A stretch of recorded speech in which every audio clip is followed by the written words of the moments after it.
Hoje no Blá Geek TV a gente vai falar sobre o filme Dobra no Tempo. Eu particularmente não gostei tanto, não me agradou tanto, talvez pela expectativa, mas a Giovana gostou muito. Aproveita, pessoal, se inscreve e roda a vinheta.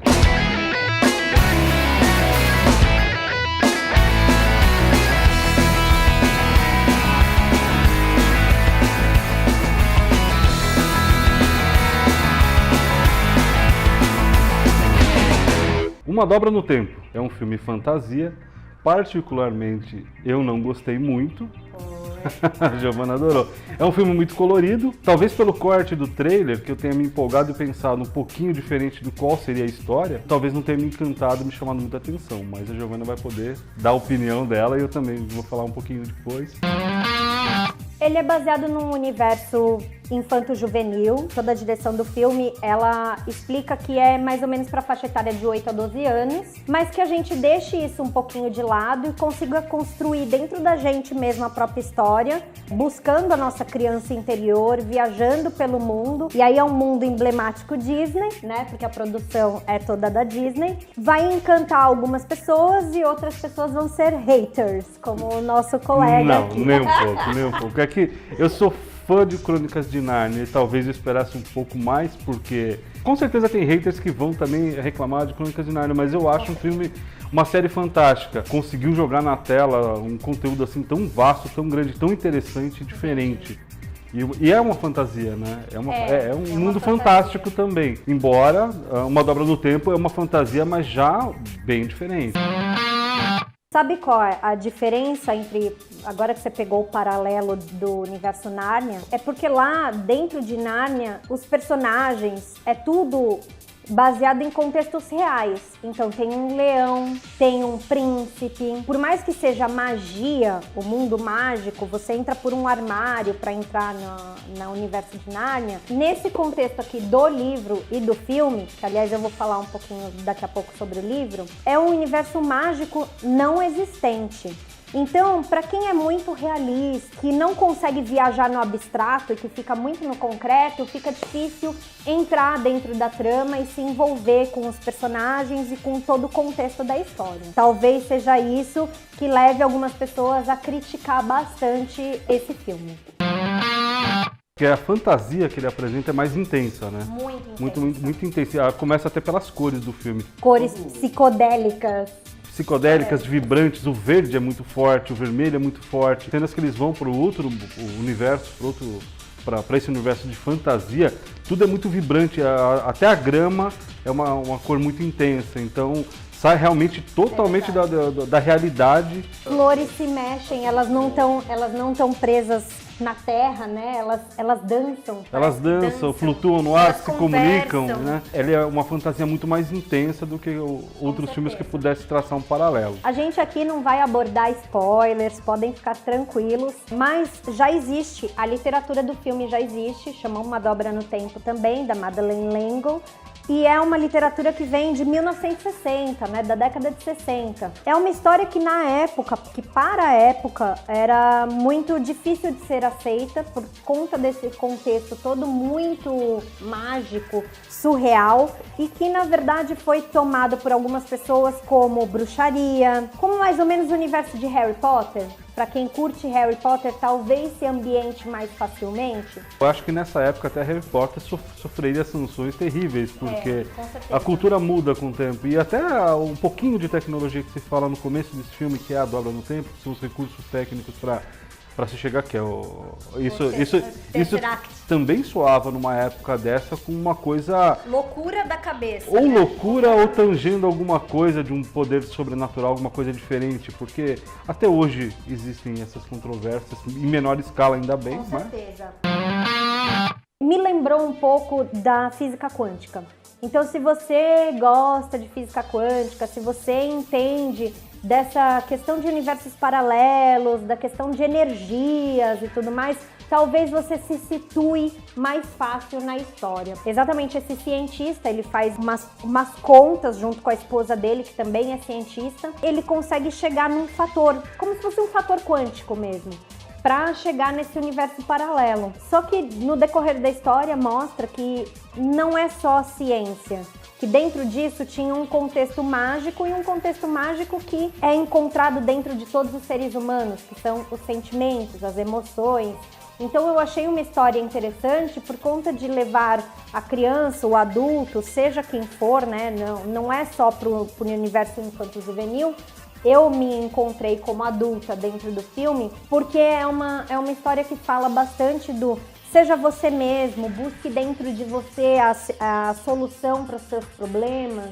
Isso também não é um spoiler, porque além de ter no livro falando sobre isso, é bem no comecinho da história que você já vê que a personagem principal, que é a Meg, passa por bullying na escola, ela tem um problema de autoestima.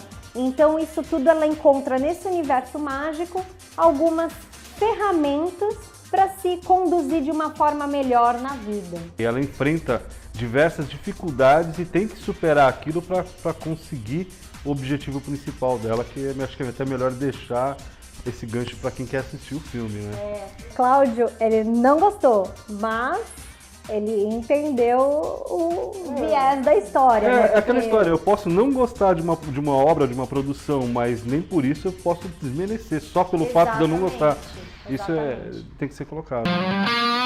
A trilha sonora, na minha opinião, deixou a desejar. Até porque, como é um mundo emblemático, é um mundo fora do comum, é como se você estivesse lendo um quadrinho, por exemplo, e tivesse onomatopeias durante o quadrinho. Tom, puff, soft. Eu esperava um pouco de sons para todas aquelas emoções, para todos aqueles sentimentos, para todas aquelas coisas.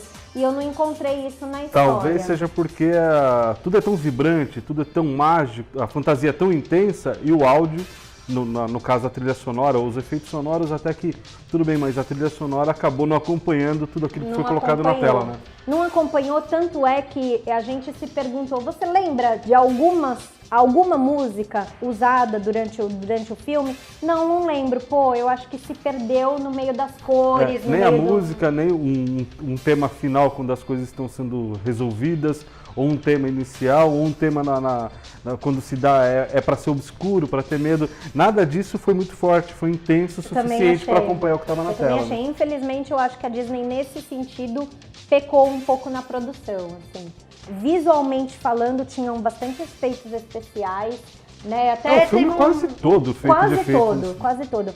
Eu gostei bastante daquela parte onde eles andam, parece como se eles estivessem viajando numa folha. Sim, né? sim. Me lembrou o universo de Aladdin, em cima do tapete, eu consegui... Provavelmente tem algumas referências, até com a produção da Disney, porque a Disney sempre coloca algumas referências assim, com outras produções, né? É natural da Disney fazer bastante isso, até porque os diretores que trabalham para a Disney acabam querendo fazer uma referência também para o estúdio que está sendo trabalhado. E realmente essa parte é muito interessante. E nesse quesito de efeitos visuais, tem filme que a gente acaba saindo da sala e lembrando ele praticamente como um desenho, não como um filme. E esse filme nem tanto. Ele cativa pela realidade dos efeitos visuais, não são efeitos fracos, são uma computação gráfica muito bem trabalhada, não deixou a desejar, não. Inclusive, esta parte da computação gráfica foi o que fez as pessoas conseguirem viajar intensamente na história, entrar dentro da história, se imaginar como um personagem, além do contexto da Meg ter esses problemas de bullying na escola, de você ver situações reais da vida de cada pessoa, né, das pessoas. Também tem essa parte fictícia onde você consegue viajar através do mundo irreal criado pela computação gráfica. Eu achei excelente nesse sentido. Uma outra coisa que chamou bastante atenção no filme, eu acho que foram os figurinos utilizados. Uma personagem bem emblemática, que aliás é a primeira que aparece, né, assim, que é a Reese, a atriz Reese, ela usa muitos vestidos. E todos esses vestidos são de gala e são exagerados. Todos foram muito bem construídos para a personagem dela, né? Então, e cada uma das três personagens, que são a senhora qual, a senhora quem, a senhora que que é muito esquisito. É estranho, né? A tradução um pouco estranha. Esquisito. É interessante que é feita uma troca o tempo todo, a cada cena, vai trocando, então eles tiveram uma preocupação em todas aquelas mudanças mágicas de vestuário, né? É interessante. Cada cena ou cada emoção que ela sentia, ela estava com um vestuário diferente, né? Na verdade, as três, mas a que mais me chamou a atenção foi a da Reese. Falar das três, assim, a Oprah é uma das personagens, né, a senhora Qual, que usa uma maquiagem muito forte. A maquiagem que ela tá usando é muito bonita, personificou bastante esse personagem, eu achei, pelo menos. Bom, é isso aí. A gente vai encerrar o vídeo de hoje sobre Uma Dobra no Tempo. Particularmente, não me agradou muito, mas é um bom filme, é interessante. É que, na verdade, ele te deixa com uma expectativa, porque a autora, ela escreveu outros livros, então ele te deixa uma expectativa para o que vem pela frente. Fora isso, as cores e tudo que a gente comentou até agora deixou o filme um pouco emblemático. Blog TV vai ficando por aqui. Inscreva-se, ative as suas notificações. E até o próximo vídeo. É isso aí.